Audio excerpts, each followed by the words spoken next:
কুমড়ো ফুলে ফুলে নুয়ে পড়েছে লতাটা, সজনে ডাঁটায় ভরে গেছে গাছটা। আর আমি ডালের বড়ি শুকিয়ে রেখেছি। খোকা, তুই কবে আসবি, কবে ছুটি? চিঠিটা তার পকেটে ছিল, ছেঁড়া আর রক্তে ভেজা। মাগো, ওরা বলে সবার কথা কেড়ে নেবে, তোমার কোলে শুয়ে গল্প শুনতে দেবে না। বলো মা, তাই কি হয়? তাই তো আমার দেরি হচ্ছে। তোমার জন্য কথার ঝুড়ি নিয়ে তবেই না বাড়ি ফিরবো।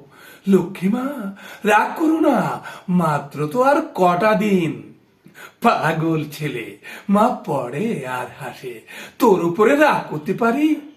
নারকেলের চিড়ে কোটে, উড়কি ধানের মুড়কি ভাজে, এটা সেটা আরো কত কি। তার খোকা যে বাড়ি ফিরবে, ক্লান্ত খোকা।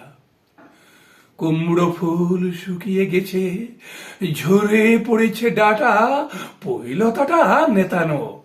খোকা এলি, ঝাপসা চোখে মা তাকায় উঠানে উঠানে, যেখানে খোকার সব শকুনিরা ব্যবচ্ছেদ করে।